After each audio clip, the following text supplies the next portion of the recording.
The morning Olive Easton drove her wagon onto the Keene property. The wind was blowing hard enough to scatter tumbleweeds across the dusty road like rolling ghosts, and the first thing she noticed was not the man standing at the top of the ridge watching her. It was the fences. They were broken. Every last one of them along the eastern pasture stretched out in various states of collapse, posts tilting like tired old men, wire drooping in long, sagging arcs between them, whole sections simply lying flat in the dry grass as though they had surrendered entirely to gravity and neglect.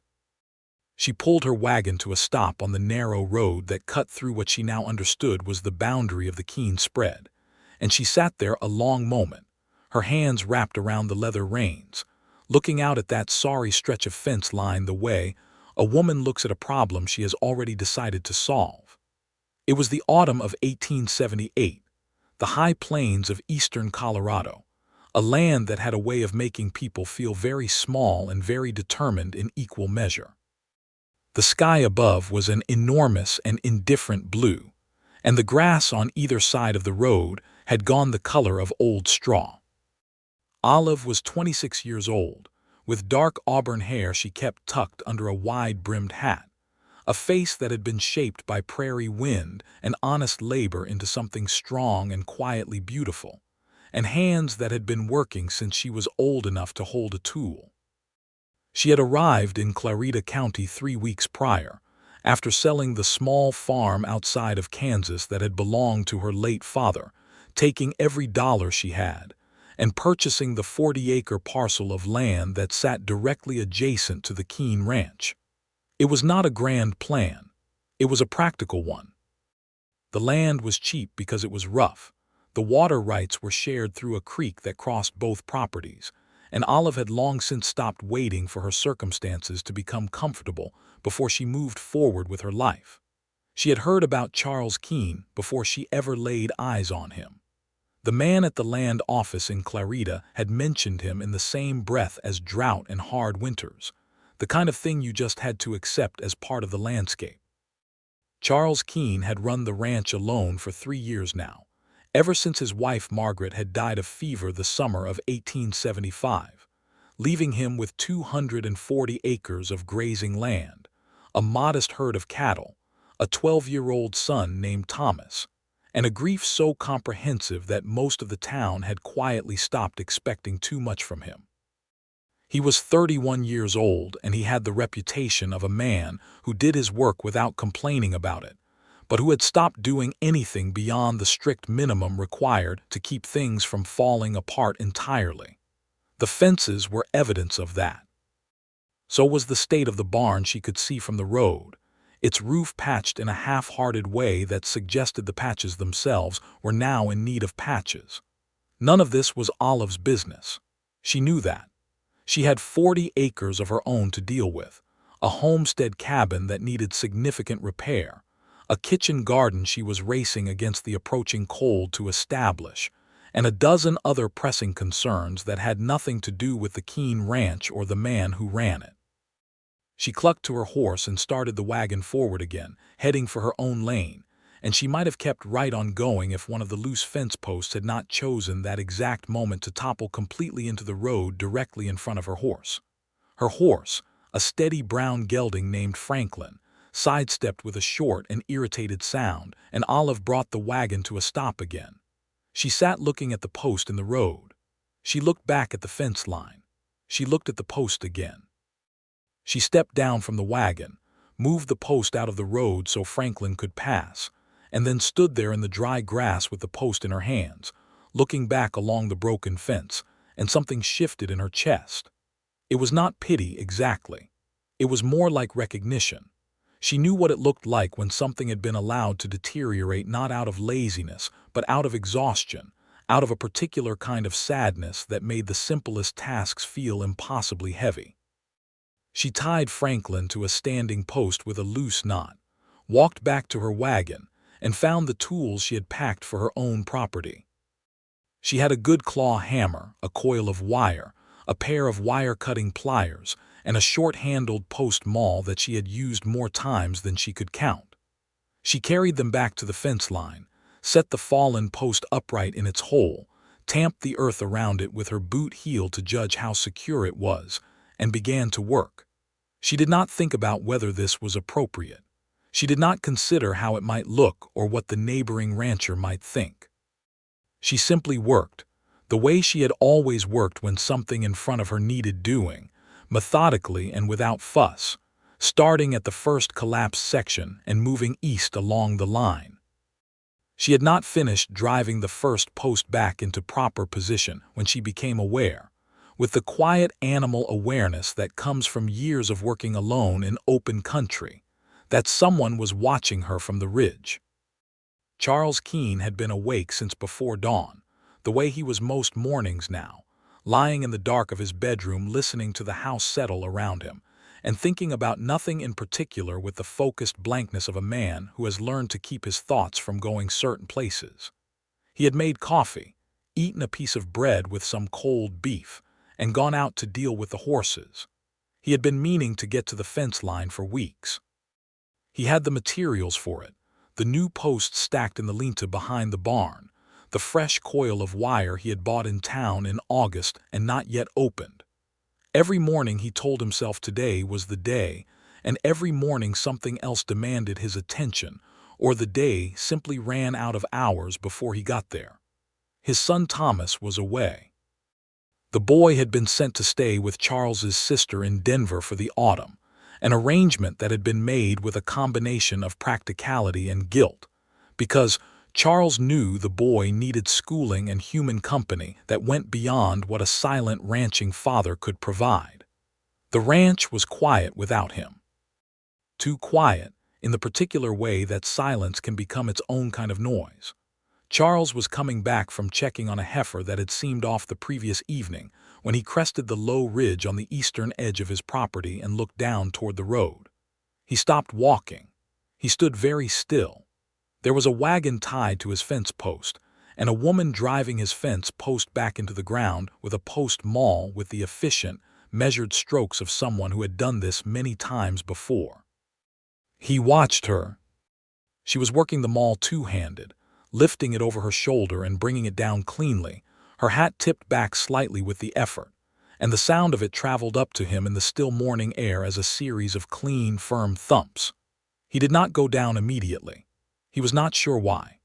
He stood on the ridge with his hands loose at his sides, and he watched her tamp the earth around the post with her boot, test it with both hands by pushing against it hard, and then move to the wire. She threaded it, twisted it, cut it, moved to the next section.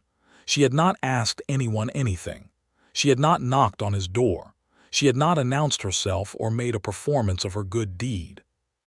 She had simply found the broken thing and started fixing it, and there was something about that, something about the complete absence of ceremony in it, that hit Charles Keene somewhere in the middle of his chest with a force he had not expected and was not prepared for.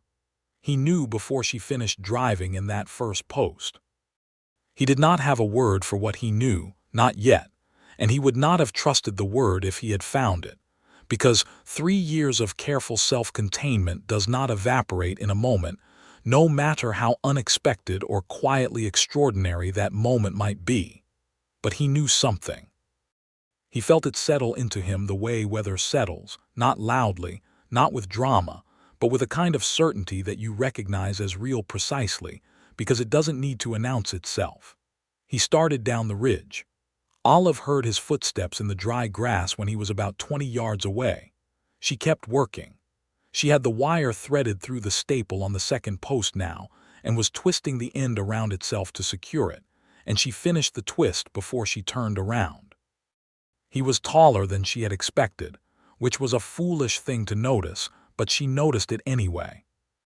He was lean the way men who worked outdoors were lean, without any softness in it, with a face that had been weathered to a kind of severity that was not at all unfriendly when you looked at the eyes. His eyes were gray-green, and they were directed at her with an expression she could not immediately categorize, something between bewilderment and something much quieter and more serious underneath. He stopped a few feet from her. "You're the new neighbor," he said. His voice was low and measured, not unfriendly, but careful in the way of a man who had gotten used to using words sparingly. "Olive Easton," she said, and held out her wire-grimy hand. He looked at it for just a moment, then shook it. His grip was firm and brief. "Charles Keene." He looked past her at the section of fence she had repaired, then back at her. "You didn't have to do that." "I know," she said. He seemed to be waiting for more, for some explanation or justification, and when none came, he looked at the fence again. "The post fell in the road," he said finally, as though he was working something out. "It did," she agreed. "Nearly startled my horse." "I've been meaning to get to this." He said it without apology, just as a statement of fact, and she heard in it the particular tone of a man telling the truth about something he is not entirely comfortable with. "There's a good stretch of it down," she said, not unkindly. "Maybe 30–40 yards before it improves." He exhaled through his nose. It was not quite a sigh. "I know it." He looked at the tools she had laid out along the ground. "You carry all that in your wagon for my own place," she said. "I've got a good bit of repair work ahead of me." "Where are you coming from?" "Kansas, outside of Salina." She pulled her hat down against a gust of wind. "My father's farm. I sold it after he passed." "I'm sorry," he said. It was simply said, without the excessive softness that people sometimes wrapped around condolence, and she appreciated the simplicity of it. "It was last spring," she said. "He lived a good long life." She paused. "I was ready for a change." He nodded slowly. He seemed to be making some kind of internal accounting, looking at her the way you look at a thing you are trying to understand, and she met his gaze without either challenge or embarrassment. She was used to being looked at this way, as a woman alone on a ranch, as something that required categorization in a world with strong ideas about where women belonged and what they were capable of. She had long since stopped caring much about the categorization. "I'll finish up this section," she said, turning back to the fence. "I was going to move on anyway. I just couldn't leave it fallen like that." "Miss Easton," his voice stopped her. She turned back. "I'd rather do my own repairs," he said, and there was nothing cold in it, but it was direct. She looked at him steadily. "Of course," she said. "I'll leave the tools." She bent to pick them up. He watched her. "I didn't mean," he started. "You don't need to explain," she said pleasantly.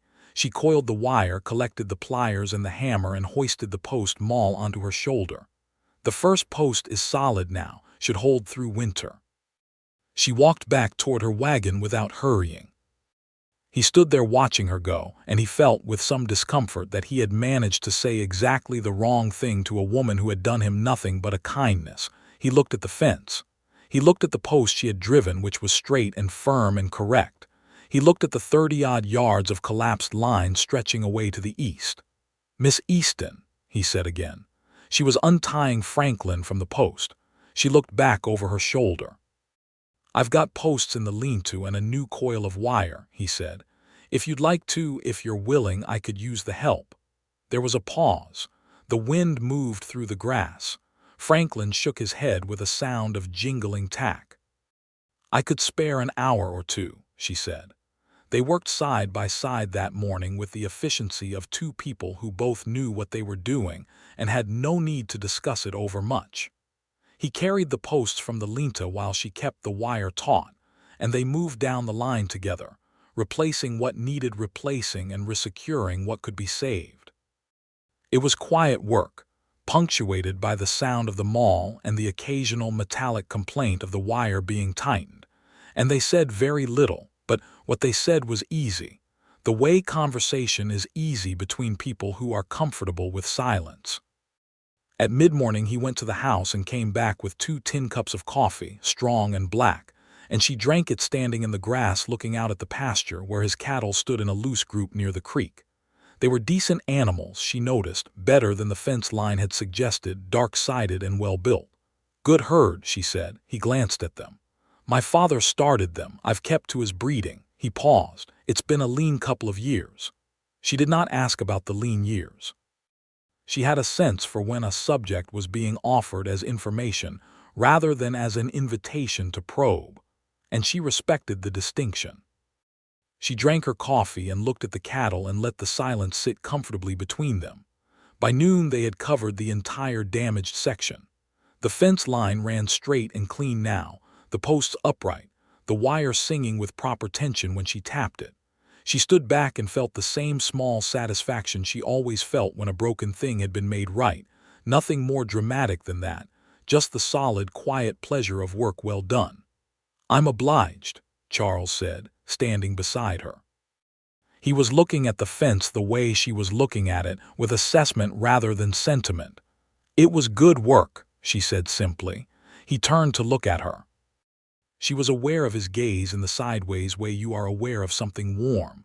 "You're setting up your place by yourself?" he asked. "For now," she said. "That cabin hasn't been occupied in 4 years." "I know it," she said. "I got a good look at it before I bought the land." "There are places where the floor has gone soft," he said. "Third plank from the door and the 2 planks in the north corner," she said. "I've already got the lumber for it." He was quiet for a moment. "You sure you want to take this on alone?" She looked at him then, directly and without irritation, because there was no insult intended in the question, only the blunt practicality of a man who understood what the work actually entailed. "I've been taking things on alone for a good while," she said. "I find I'm suited to it." He nodded once, accepting that. "If you need anything from the ranch, I've got a good supply of cut timber and I'm not short on tools," he said. "You'd be welcome to them." "Thank you," she said, and she meant it without turning it into more than it was.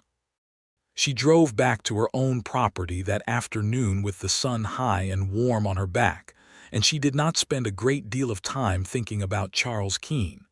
There was too much else to think about, but she noticed, in a small and unremarkable way, that the morning had felt good. Not just the work, the whole of it.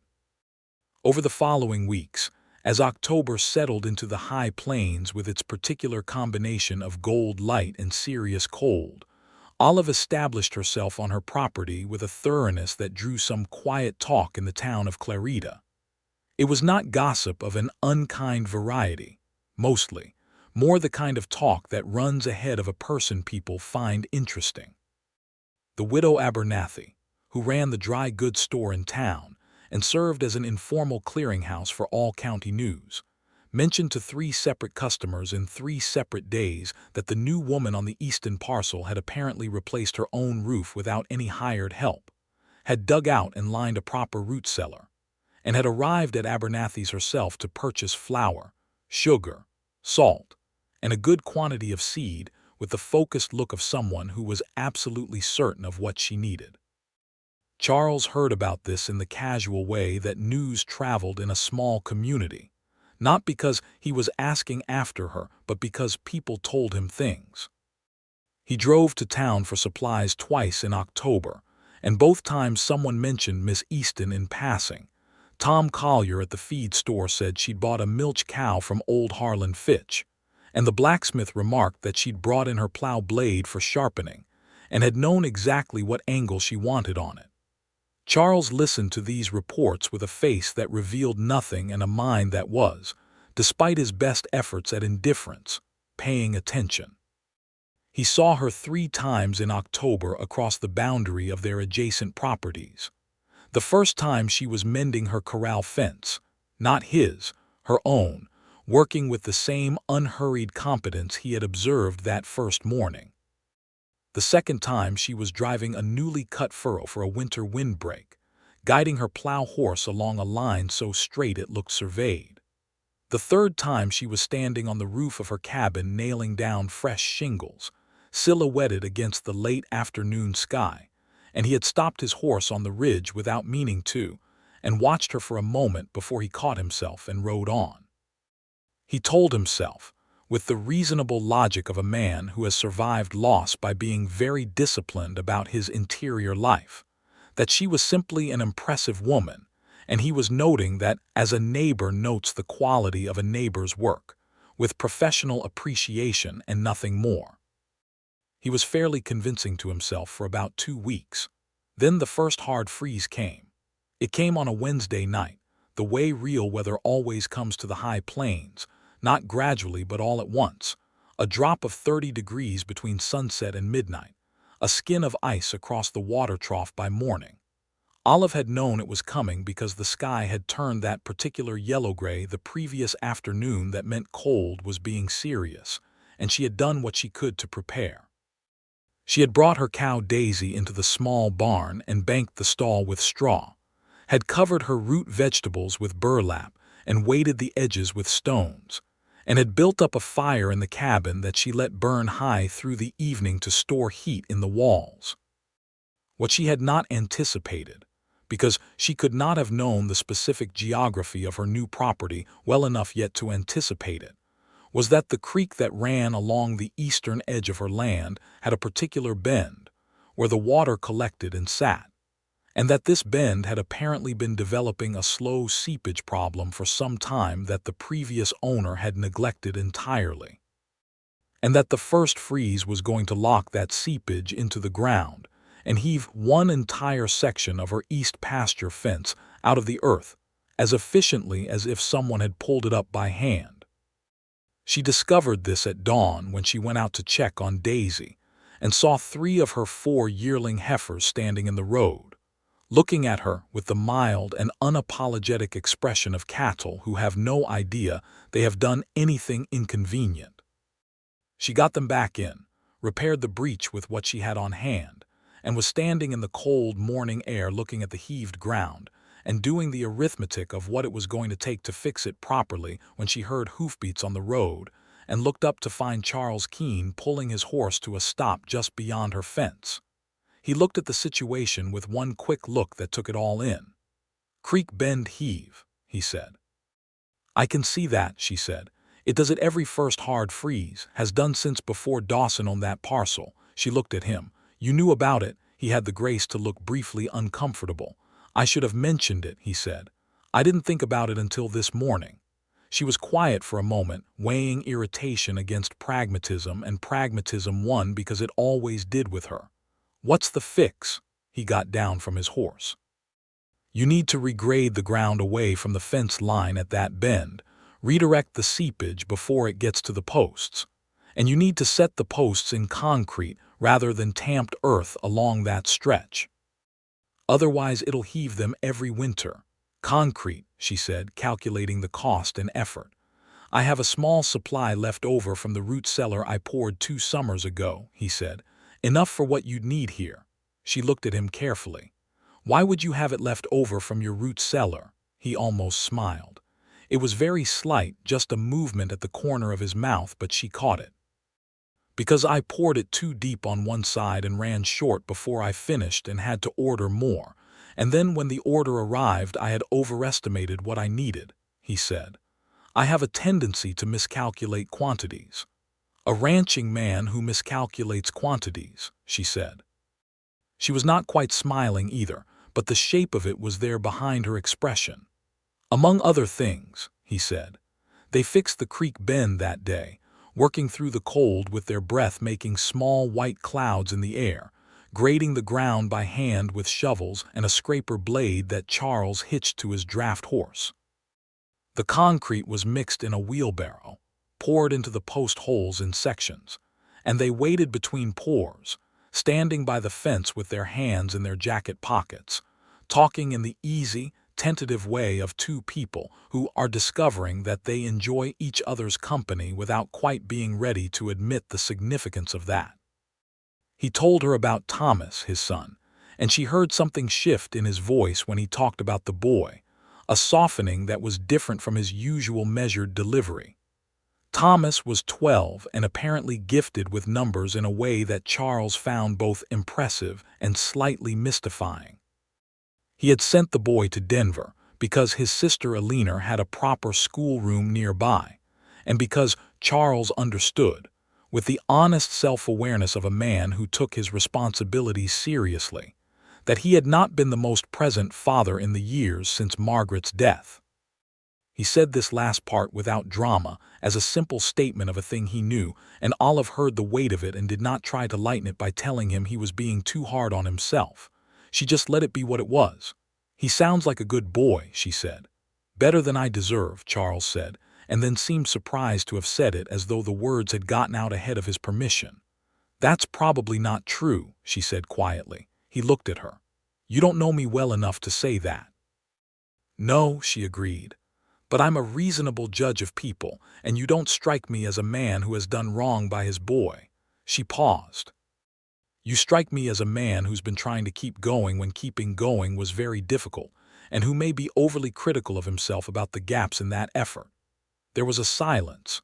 The wind came through. Somewhere on the road a wagon passed, the sound of it fading into the distance. My wife was the one who knew how to make a home feel like a home, he said. It was offered carefully, like something fragile being taken out and set down. After she was gone, I kept the ranch running, but he paused. I kept Thomas fed and clothed and safe, but I don't know if I kept him from being lonely. No one could have kept him from being lonely, Olive said gently. He lost his mother. That's not a thing you can manage away from a child. She looked at him. What you can do is be there when he comes back from Denver, and it sounds like you're thinking carefully about how to do that. He was looking at her with an expression she could not entirely read, something very steady and very serious.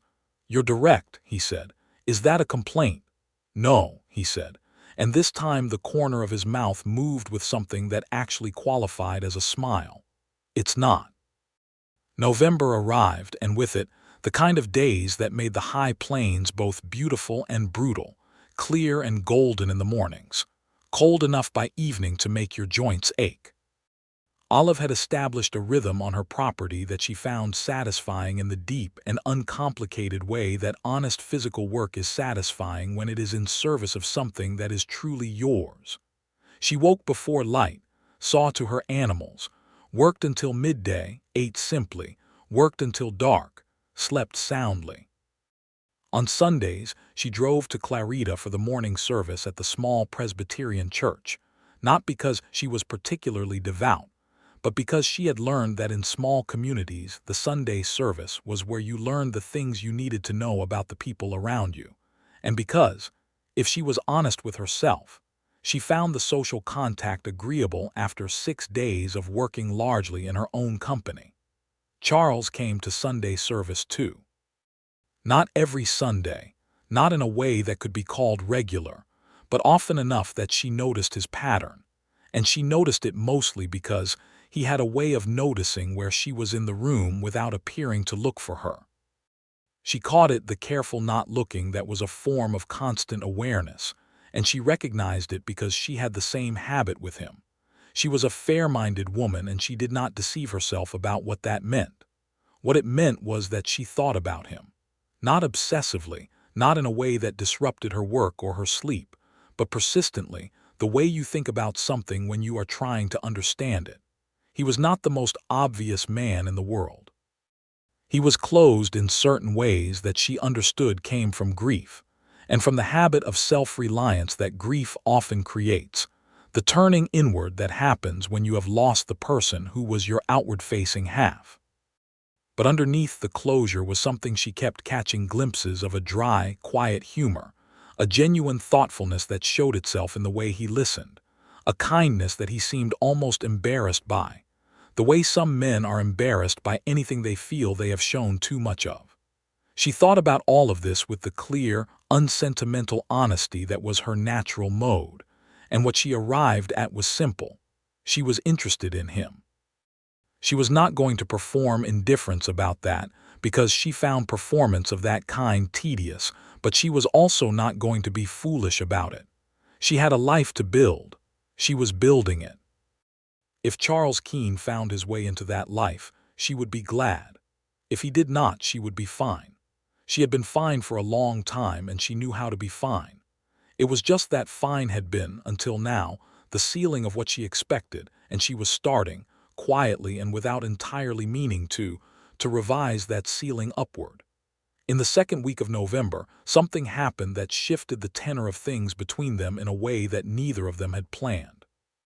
Olive was in town at Abernathy's, going through the catalog of a hardware company in St. Louis, looking at a particular type of mechanical seed planter she had been saving toward, when she heard raised voices from the front of the store.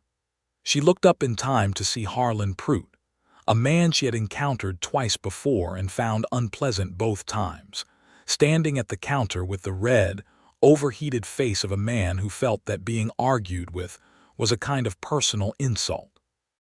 The woman on the other side of his displeasure was Clara Fitch, old Harlan Fitch's daughter, who was perhaps 19 years old and was working the store for Mrs. Abernathy that afternoon, and who was trying with great and visible effort to remain composed while Prout told her, at a volume designed to be heard by the entire store, that she had charged him incorrectly for his last order, and he wanted the difference refunded, and he wasn't going to stand there being told no by a girl who couldn't add. Olive set down the catalog. She walked to the front of the store.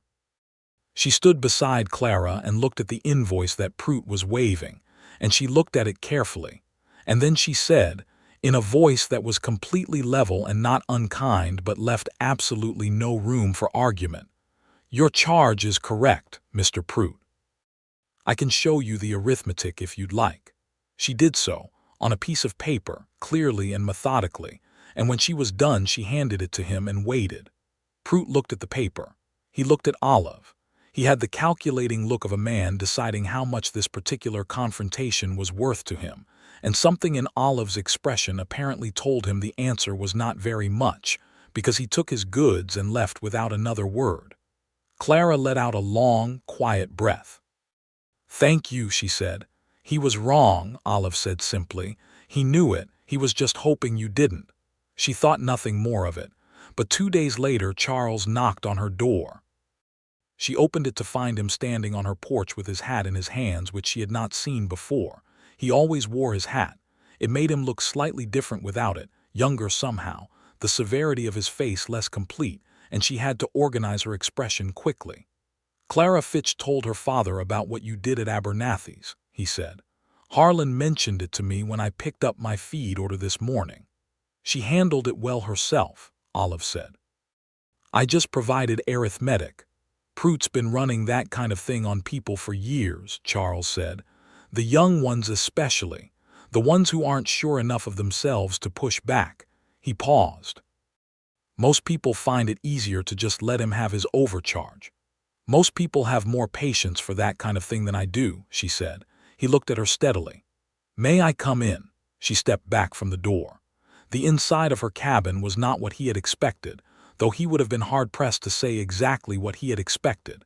It was small, but it was entirely organized, with a clear sense of someone who had made careful choices about what to bring and where to put it. There were books on a shelf she had clearly built herself, the edges a little rough but the construction sound. There was a good fire in the stove and a smell of something baking, bred by the warmth and sweetness of it. She had a braided rug on the repaired floor in front of the stove and a clean quilt on the narrow bed behind the curtain she had hung for privacy. It was spare and practical, and there was something in it that was unmistakably her, the same quality of careful, competent intention that she brought to everything. "Sit down," she said, indicating the 2 chairs at her small table. He sat. She poured coffee. He watched her move around the small space with the ease of someone entirely at home in it. "I wanted to tell you something," he said, when she sat down across from him. "All right," she said. "Thomas is coming home at Christmas," he said. "He'll be here through January." She waited. "I've been thinking about what you said," he said, "about being there when he comes back." He turned his coffee cup around in his hands. "I've been writing to him more, a letter a week. He writes back." He looked up at her. "He's a funny writer. He puts things in a way that makes me laugh." She smiled. It was a genuine smile, not performed, and he saw it, and something in his face changed slightly in response. "I wanted you to know," he said, "because you said it, because it was worth saying." "I'm glad you wrote to him," she said. "He's asked about you," Charles said. She raised her eyebrows. "He has. I mentioned you. The morning we worked on the fence together." He looked at the table, then back at her. "I told him the new neighbor had done half the east pasture fence before I even got down from the ridge. He asked what kind of woman mends a stranger's fence without being asked." She looked at him quietly. There was something in the way he had said that, some weight behind it that went beyond reporting what his son had asked. "What did you tell him?" she said. "I told him I wasn't sure yet," he said, "but that I intended to find out." The fire in the stove made its small sounds. Outside, the wind was moving through the tall grass along the creek, a dry, persistent sound that was part of the fabric of this landscape. "That seems like a reasonable answer," she said. "Miss Easton," he said, and then stopped. He was a man who chose words with care, and he was clearly choosing now, feeling for the right thing with the caution of someone who has learned that the wrong thing, even if well-intentioned, can cause damage. He stopped again. "I don't do this well. I haven't done it in a long time. I'm not sure I was very good at it even before I stopped." "Doing what?" she asked gently. He looked at her directly. "Telling someone that I'd like to know them better. That I find myself thinking about them. That I notice," he paused. "That I notice things." She met his gaze and held it. The color in her face had changed slightly, warmth moving up under the weathered brown of her skin, and her hands around her coffee cup were very still. "I think about you too," she said, plain and direct, the way she was plain and direct about everything, but there was something in her voice that was softer than her usual tone, something careful and real. "I notice things too." He exhaled. It was barely audible, just a release, as though he had been holding something and had been given permission to set it down. They sat there in the small, warm cabin while the wind worked at the eaves, and they talked for 2 more hours, and it was not the talk of courtship exactly, not formal or performed, but something better than that, honest talk, the kind that moves between practical and personal without effort, that circles around the things that matter with the ease of people who have discovered they think in compatible ways.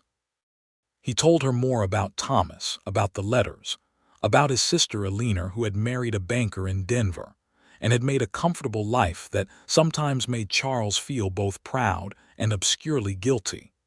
Proud because Alina deserved every comfort she had, and guilty because he could not have told you exactly why he felt the guilt, except that it had something to do with his own inability to make comparable order out of his life. Olive listened and occasionally pushed back, gently but firmly, against the self-criticism that ran like a current underneath his account of things, and he let her push back in a way that suggested he found it useful rather than intrusive. She told him about her father, about the farm in Kansas, about the years of taking care of him after her mother died when Olive was 17, about how that caregiving had shaped her in ways she was still discovering, had made her capable in every practical sense, and perhaps less practiced than she might otherwise have been at asking for what she needed or simply sitting still and letting someone else provide.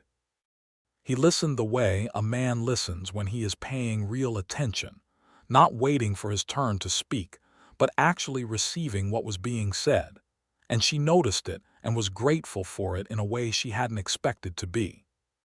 When he finally stood to leave, the late afternoon had turned to early evening, and the sky outside her small window was the deep purple-gray of cold twilight. "I'd like to come by again," he said, standing in the doorway with his hat in his hands again. "I'd like that," she said.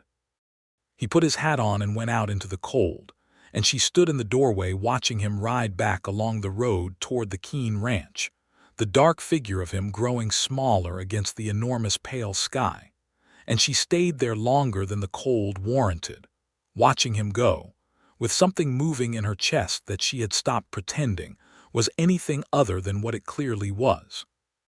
December came to Clarita County like something out of a painting, the kind of winter that the high plains was capable of producing when it felt like demonstrating its full range, big snowfalls that turned everything white and silent, and then clear days of such brilliant cold and blue sky that the light had an almost physical quality, pressing down on the snow with a radiance that hurt your eyes. Olive had prepared well for the cold, and her cabin held its heat, and her animals were comfortable, and she had everything she needed to wait out whatever the season brought. Charles came every Thursday afternoon, and then sometimes on Tuesday as well, and she looked forward to his Thursdays the way she looked forward to good weather, with a calm expectation that was nothing like the anxious, performative hope she had occasionally felt for things in her earlier life. With Charles it was not anxious at all. It was just warmth, solid and certain, building on itself the way a good fire builds, steadily and without drama. He brought Thomas home on the 20th of December, 2 days before Christmas, arriving at his own ranch in a hired wagon from the Clarita station with the boy, and enough luggage to suggest Thomas had been very thoroughly outfitted by a leaner in Denver. Olive met them the following day when Charles brought Thomas over to her place on the pretext of returning a fence-stapled driver he had borrowed from her in November. The staple driver was the thinnest possible pretext, and she had been fairly sure when he had borrowed it that it was a pretext then too, but she accepted it because the pretexts were pleasant in themselves. Thomas was 12 years old and immediately not what she had expected. He was smaller than she had imagined, slight and dark-haired like his mother apparently had been, with his father's gray-green eyes set in a face that was still fully a child's face, but had in it the beginning architecture of something that would be handsome in a few years. He was shy for approximately the first 2 minutes, after which he was not shy at all, and he asked her with the focused curiosity of a highly intelligent child how she had known to grade the ground at the creek bend, rather than simply replacing the fence posts. And when she explained the logic of it, he nodded rapidly in a way that reminded her vividly of his father and made her feel something unexpected. A warmth toward the boy that was distinct from her feelings about Charles, but not unrelated to them. They had Christmas dinner together.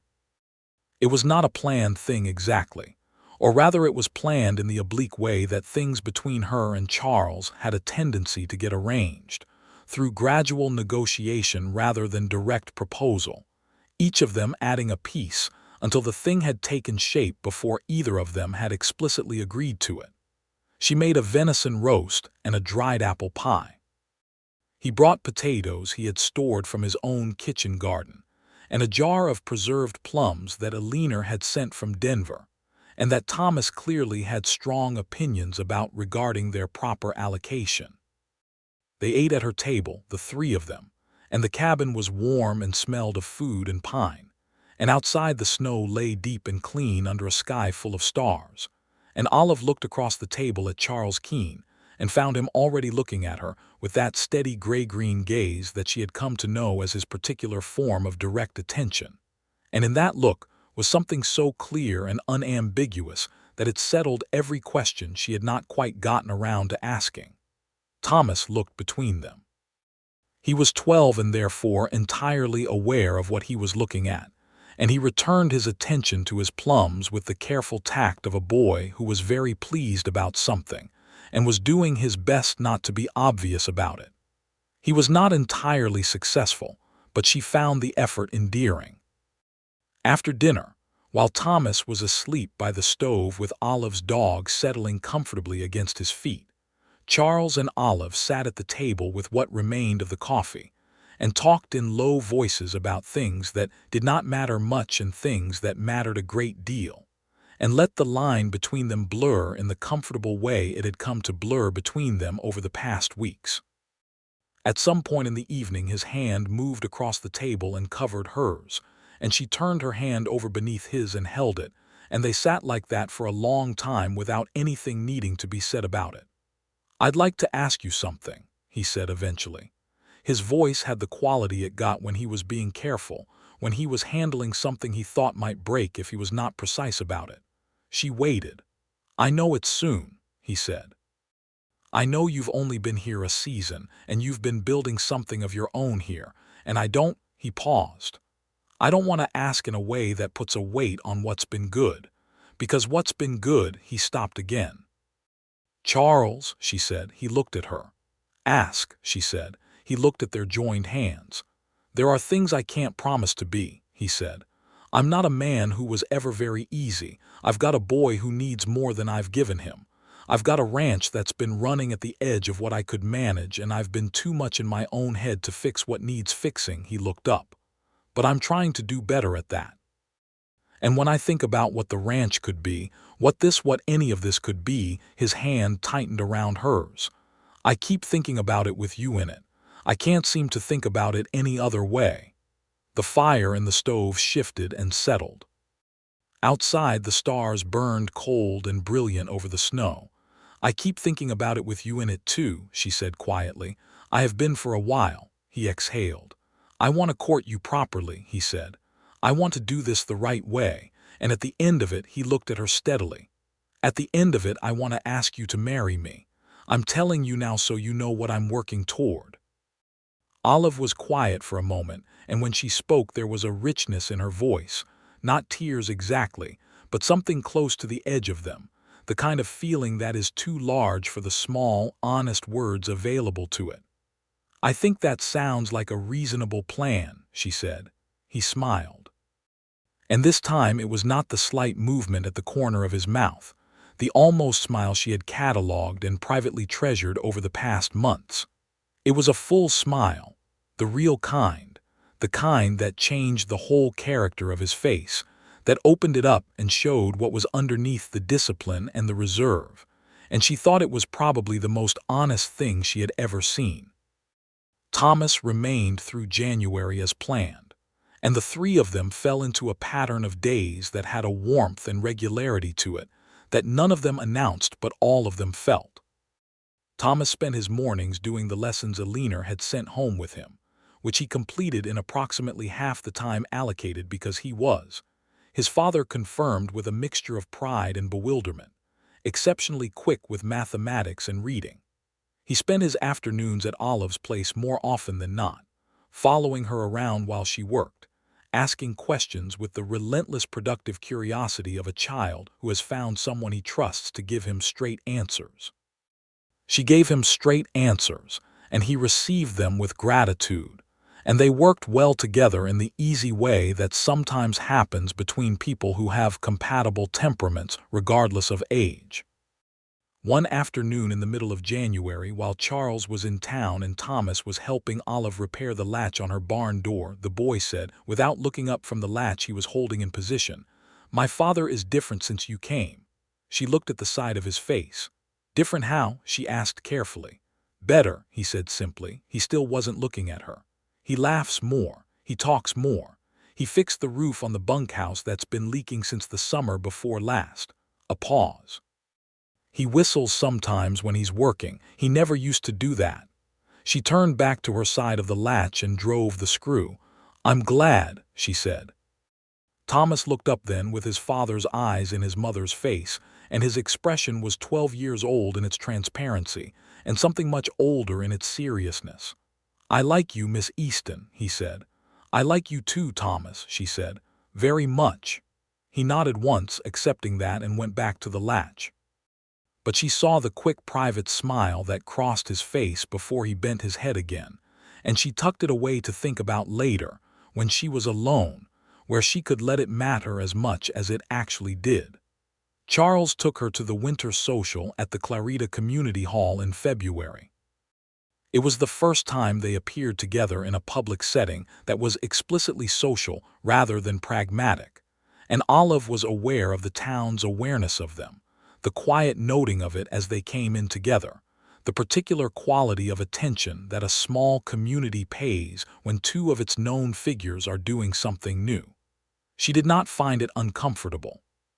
She was not a woman who frightened easily about what people thought, and she had found, over the weeks of Sunday services and trips to town, that Clarita was not on the whole an unkind place. There was judgment in it, as there was in all small places, and there were people who had views about what a woman alone should or shouldn't do, but there were more people who simply liked her and found her capable and direct manner refreshing, and those people were the ones she concerned herself with. Charles was not at ease at the social in the way that some men are at ease at social occasions. He was not unfriendly. He spoke to people, and was spoken to with the respect owed to a man who had worked his land for years and who kept his word. But there was a slight constraint to him in the hall that she did not see in him when it was just the two of them. She noticed this and filed it away as one more piece of him to understand. He danced with her twice. The first dance was a quadrille, which required more laughter than skill when it came to remembering the calls, and the second was a slower waltz, and in the waltz his hand was steady at the small of her back, and he led with the quiet certainty that characterized everything he did, and she was aware of him from the hand at her back to the shoulder her hand rested on in a way that made the whole crowded, noisy room feel very far away. "You look like you're thinking something," he said. "I'm always thinking something," she said. "Something specific," he said. She looked up at him. "I was thinking that this is the nicest February I've had in as long as I can remember," she said, "and that I wasn't expecting that." His hand at her back pressed slightly. "Neither was I," he said. Spring arrived in March with the conviction of a late guest who intended to make up for lost time, everything coming up green and urgent after the long cold, the creek running high with snowmelt, the cattle restless with new energy, the sky full of the fast-moving clouds that meant the weather was finding its range before settling into the warmth. Olive planted her kitchen garden with the seed she had stored through the winter, and her winter wheat was coming up in the small field she had sown in the fall, and the milch cow Daisy had given a healthy calf in February who was now growing rapidly and causing considerable mischief in the corral. Thomas had gone back to Denver in February, with more reluctance than he had gone the first time, and the letters between him and his father had increased in frequency and warmth in a way that was visible to Olive through the simple fact that Charles quoted from them more, with a pleasure he had stopped trying to hide. He had also begun plans for a proper schooling arrangement in Clarita itself. There was talk of a school building in the town, which would mean Thomas could come home permanently in the fall. It was on a warm afternoon in late March, with the wind coming in warm and soft from the south, and the first wildflowers just beginning to show color in the grass along the creek, that Charles rode over to her place in the late afternoon and found her in her kitchen garden on her knees, pressing seed into the dark earth with her fingers. He tied his horse to the corral fence and walked over and stood at the edge of the garden looking down at her, and she sat back on her heels and looked up at him with her earth-dark hands resting on her thighs. He was holding something. She looked at his hands and saw it was small, too small to be anything very practical, and a very specific and accurate intuition moved through her from the ground up. He got down on one knee in the soft dirt at the edge of her garden, which she would never have predicted of him and which was, because of that, exactly right. "I said I'd ask you at the end of it," he said. "I'm not entirely sure when the end of it is supposed to be, but I know I've been thinking about this since January, and I don't see the sense in waiting longer when I know what I want." He opened his hand. In his palm was a ring, plain and simple, a narrow gold band with a small red garnet set in it, the kind of ring that was honest and careful and not trying to be something it wasn't, and she recognized in that ring the same quality she recognized in everything else about this man. "Olive Easton," he said, "I'd like you to be my wife." She looked at the ring. She looked at his face, which was steady and direct and serious, and had in it something that was wide open in the way that only the things we are most afraid of losing can make us open. She thought briefly about all of the ways she could say yes, and then she said it the most direct way. "Yes," she said, "I would like that very much." He took her hand and slid the ring onto her finger with the careful, slightly tentative movement of a man who was not entirely sure of his hands in that moment. And she wrapped her other hand around his and held it, and they stayed like that for a moment in the warm March air with the smell of fresh earth around them, and the creek running behind her land and the enormous sky above everything. Then she laughed, a real laugh, surprised out of her by the fullness of the feeling, and he heard it and the smile came back, the real one, and he got to his feet from the garden dirt and she stood up and he put his arms around her and held her with the same solidity and steadiness that he brought to everything.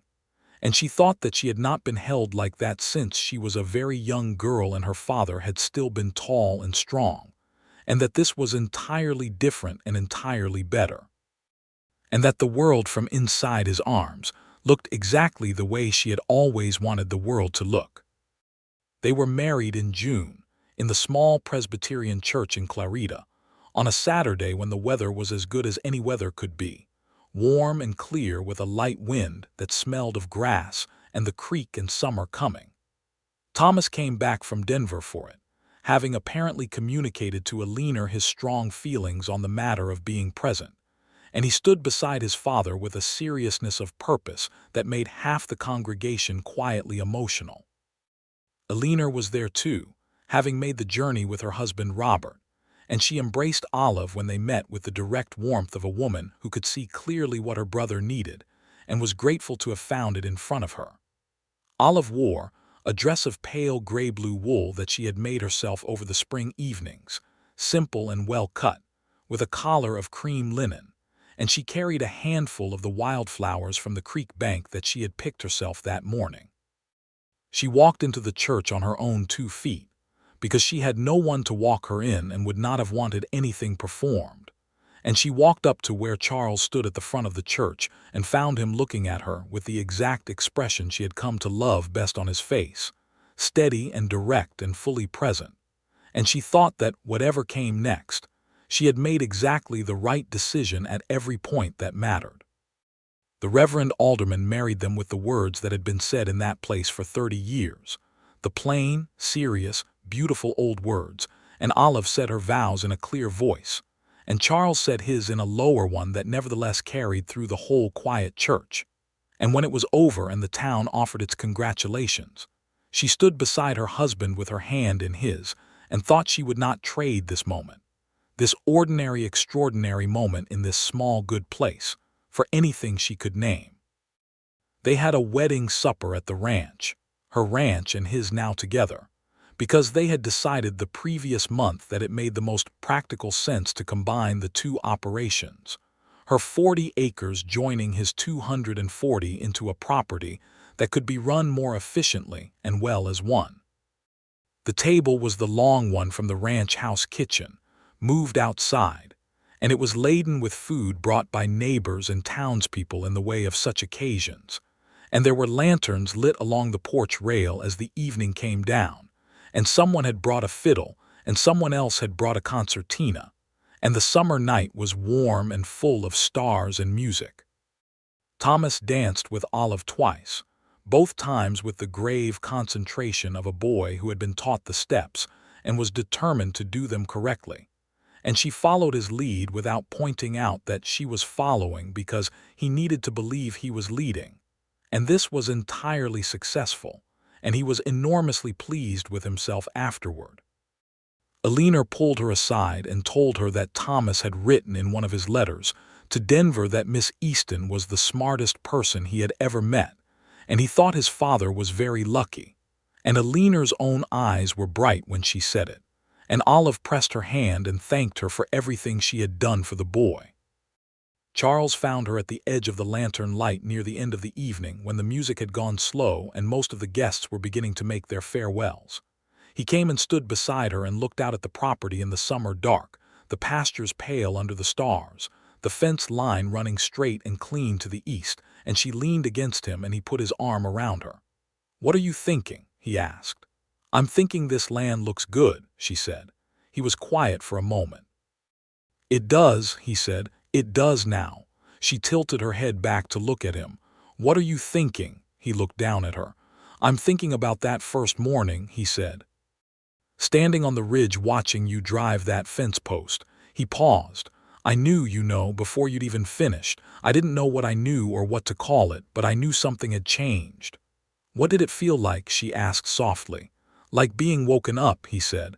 "The good kind, not startling, just," he paused, "just the light coming back."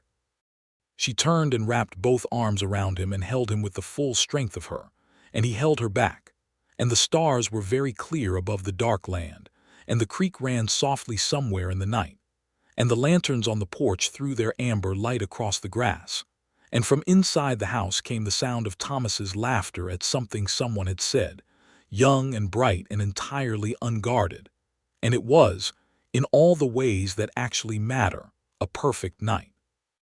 The years after the wedding moved with the particular rhythm of ranching life, which is never still but has its seasons, its patterns, its reliable arc from planting to harvest to rest and back again.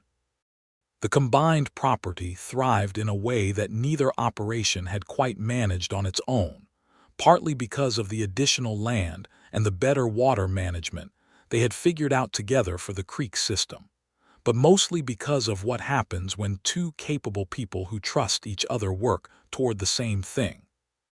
They were a good team, she and Charles, in the specific way that good teams work, not because they were the same, but because their particular differences fit together with the precision of something designed rather than accidental. She had a head for planning and systems that complemented his instinct and his knowledge of the land. He knew the cattle in a way that was almost intuitive, knowing when an animal was off before any observable symptom, knowing the range in all its moods and what it could and couldn't bear. She brought the organization and the long-term thinking that had not been his strength in the years he'd been working alone. Together, by the spring of 1880, they had increased the herd by a third, broken new ground for a proper grain crop, and replaced the aging bunkhouse with a new one that actually kept out the weather.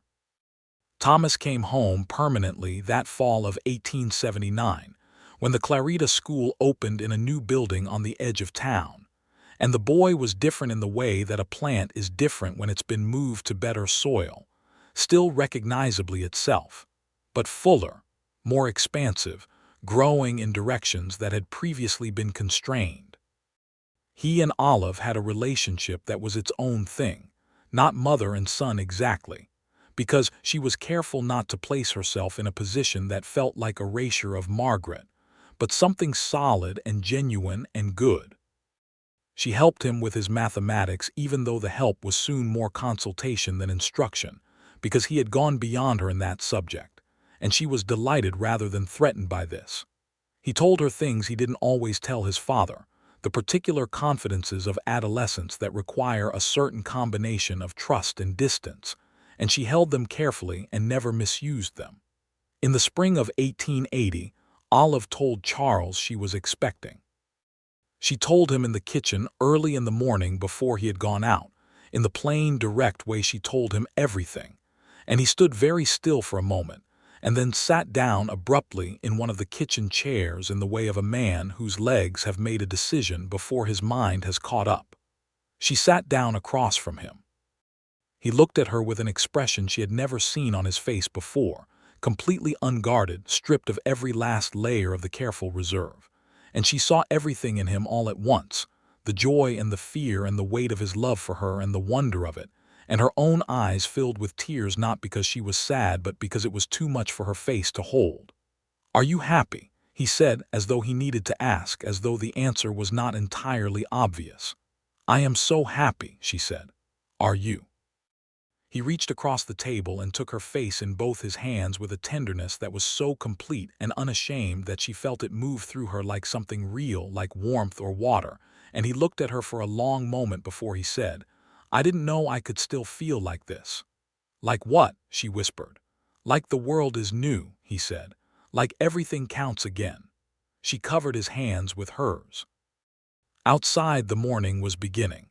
Pale gold light coming over the ridge to the east, the cattle starting to move in the pasture, and the new day coming in all at once with its full and ordinary brightness.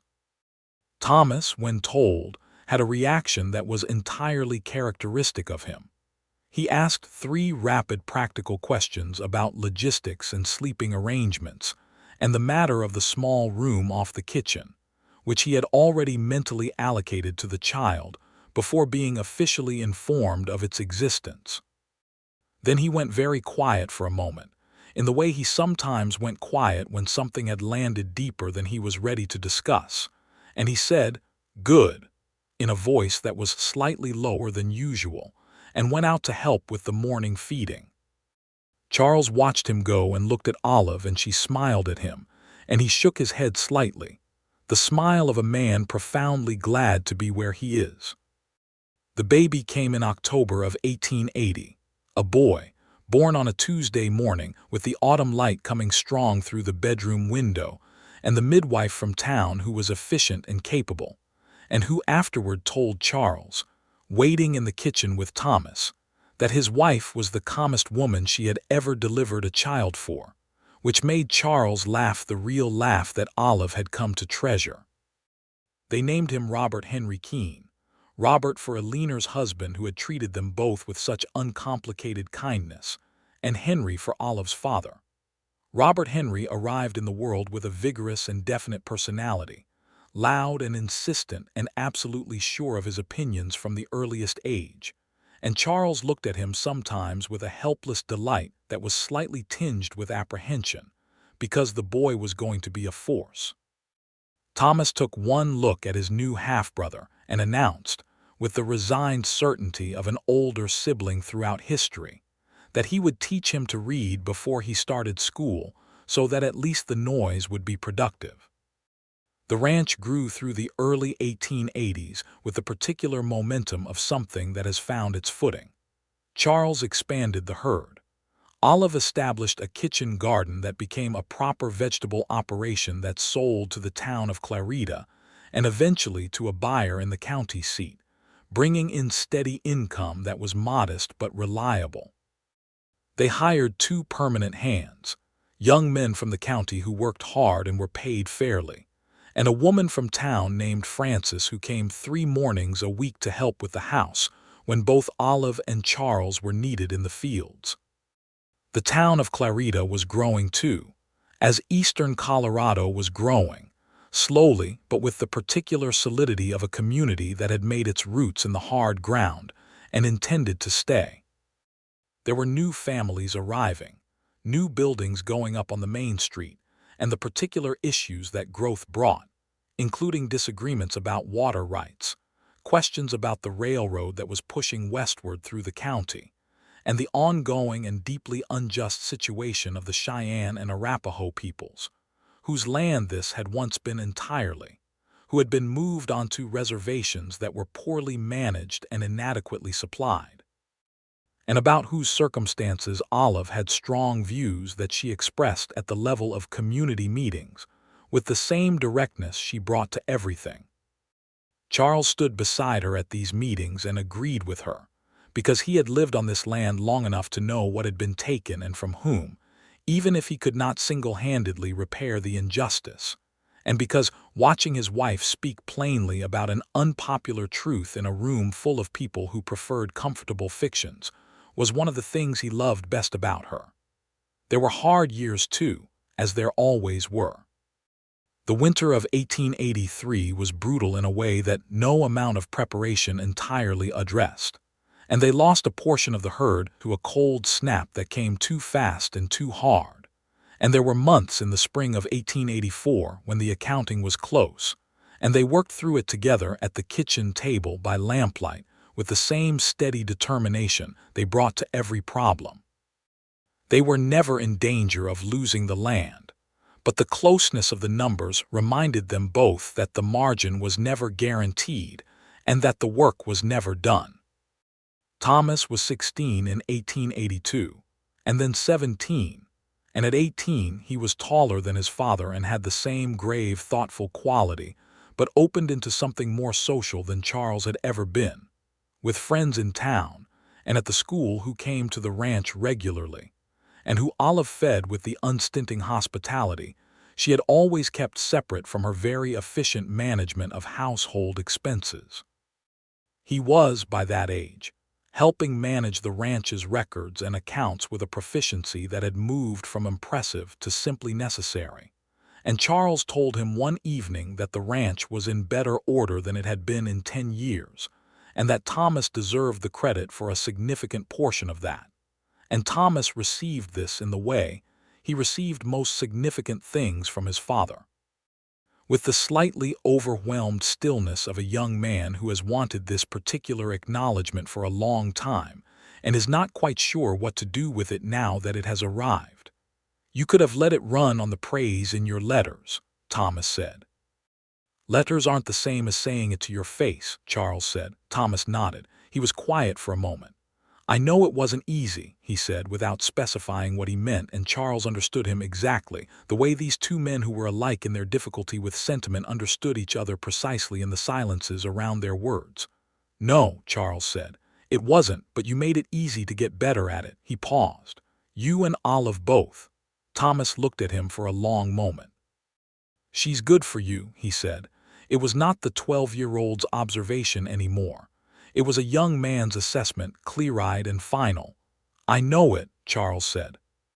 "I've known it since before she finished driving in that first fence post."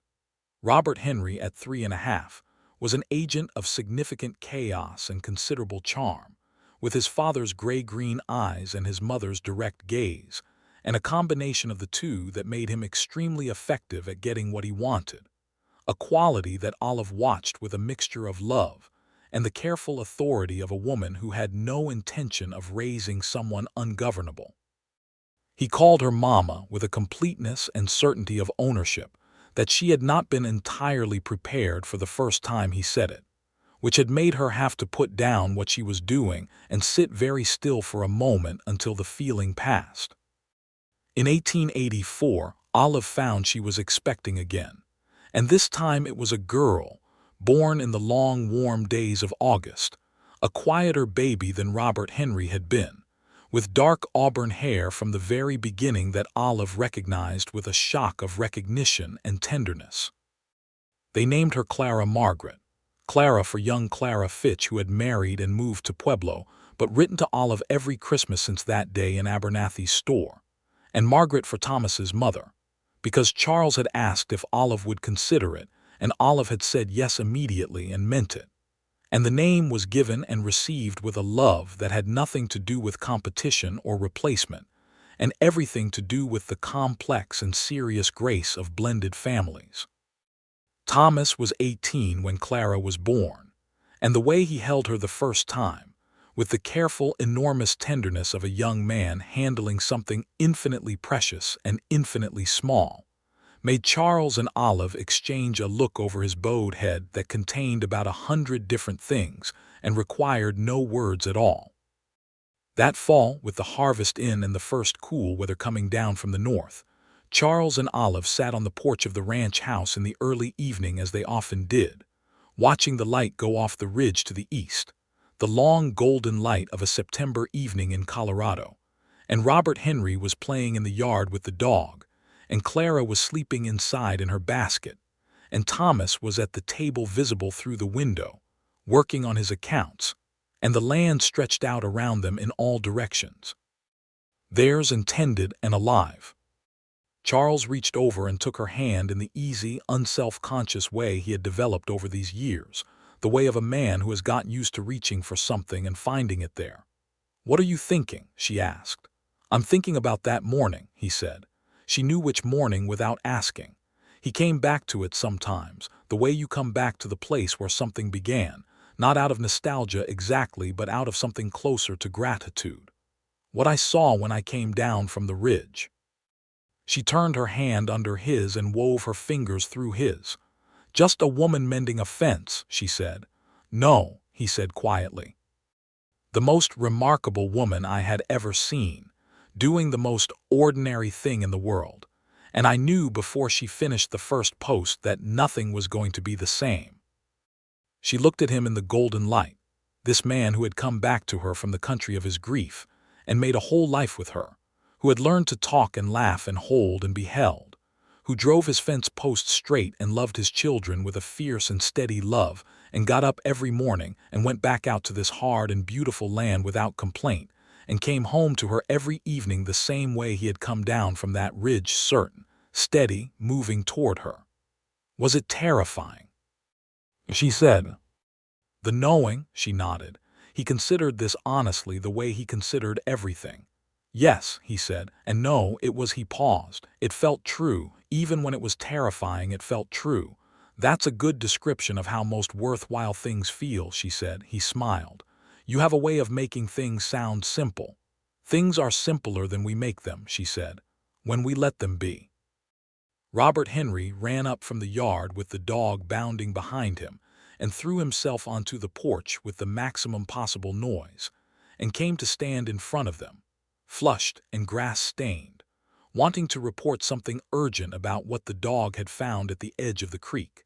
And they let go of each other's hands to attend to him, and the evening moved forward into the warm dark of a September night in Colorado, with the stars coming out one by one above the ridge and the cattle settling in the pasture, and the fire coming on in the kitchen stove, and everything where it was supposed to be, and nothing left undone, and the land around them vast and quiet and held. The following spring Thomas told them he was going to Denver for a year to study with a man who was building a surveying practice and wanted a young man good with numbers and maps, and that after that he intended to come back to Clarita and set up his own practice in the county. He had thought it through with the characteristic thoroughness of a man who does not make announcements until he is fully prepared to defend them, and he laid out the plan at the supper table with the precision and slight self-consciousness of someone revealing something he cares deeply about. Charles listened to all of it and was quiet for a moment, and then said he thought it was an excellent plan, and that if Thomas needed any additional funds for the Denver year, the ranch could provide them. Thomas said he had enough set aside from his wages and that he did not need funds. Charles said he was proud of him. Thomas looked at his plate. Olive said to give him somewhere else to put his attention, that she had made a dried apple cake for dessert and she would need help eating it, and Robert Henry immediately and loudly volunteered, which broke the moment into laughter, and they were all right. Thomas left in May and wrote letters every 2 weeks that they read at the supper table, and Robert Henry at 4 claimed these letters were boring, but listened to every word with his elbows on the table and his chin in his hands, and Clara at 8 months cooed generally at the reading regardless of content. The house was a little quieter without Thomas and a great deal louder with Robert Henry, growing more vocal and mobile and inventive every day. And Olive managed all of this with the same calm efficiency that she managed everything. And Charles watched her do it with an admiration that had not diminished in the years they had been together, but had simply changed in character, deepened from discovery to something more like the recognition you feel for something that has become as fundamental as the land itself. One afternoon in early summer, a quiet afternoon when Robert Henry was sleeping and Clara was in the basket in the kitchen, and Charles had gone to the far pasture to check on a fence that one of the hands had reported was down, Olive walked out to the eastern edge of the property to look at the fence line she had repaired that first morning, now 6 years ago. It looked exactly the way a well-maintained fence line should look. The posts were straight and solid, the wire was tight and clean, and the whole line ran east across the pasture with the simple, functional beauty of something that had been built right and kept up. She stood at the first post, the one she had driven back into the earth that October morning with a stranger's tools on a stranger's land, and she put her hand on it, feeling the wood under her palm, warm from the sun. She heard hoofbeats and turned. Charles was riding back from the far pasture earlier than she had expected, coming across the wide grass on his bay horse at an easy lope, and when he saw her standing at the fence, he turned toward her without changing pace, and she watched him come across the pasture with the same mixture of things she had been feeling for 6 years, warmth and certainty, and the kind of pleasure that is so familiar it has become the baseline condition of your happiness. He pulled the horse to a stop beside her and leaned his arms on the saddle horn and looked down at her standing at the post. "Fence is still good," he said. "It is," she agreed. 6 years, he said. 6 years. He looked at her for a moment with everything in his face that was always in his face when it was just the two of them, the openness that he had learned, not easily, to carry in the world. Then he got down from the horse and stood beside her and put his arm around her shoulders, and they stood together looking out at the straight, clean line of the fence, running east toward the ridge where he had stood that first morning watching her. And the cattle moved somewhere out in the pasture, and the creek ran along the lower edge of the land with the sound of water over stone, and the sky above eastern Colorado was exactly what it had always been, enormous and clear and indifferent to everything below it. And everything below it was fine, more than fine, whole. "I want to tell you something," she said. He looked down at her. She turned to face him. The sun was behind her, and it lit her hair under the wide-brimmed hat with its particular auburn warmth, and her face was the face he had memorized and come home to and would come home to for as long as he had breath to do it. "Thank you," she said. He raised his eyebrows slightly. "For what?" "For coming down from the ridge," she said. "That morning. You could have stayed up there." She paused. "You could have let me fix the fence and drive away and never said a word." He was quiet for a moment, his hand warm on her shoulder, the horse standing patient behind him in the tall grass. "No," he said. "I couldn't." She searched his face. "I already knew," he said simply. "Before you finished the first post, I already knew I couldn't let you drive away." She reached up and took his face in her hands the way he had taken hers in the kitchen, the morning she told him about their first child, and she looked at him with everything she had, all of it, without any of the careful management she applied to most of the world, and he looked back at her the same way. "Good," she said. He kissed her there by the fence in the summer afternoon, with the cattle and the creek and the enormous sky, and when they finally drew apart she was laughing quietly and he was smiling the real smile, and he took her hand and they walked back toward the house together across the golden grass, and above them the sky went on and on as it always had and always would, and the land held them, and the life they had built held them, and there was nothing left undone and nothing left unsaid, and every fence was standing.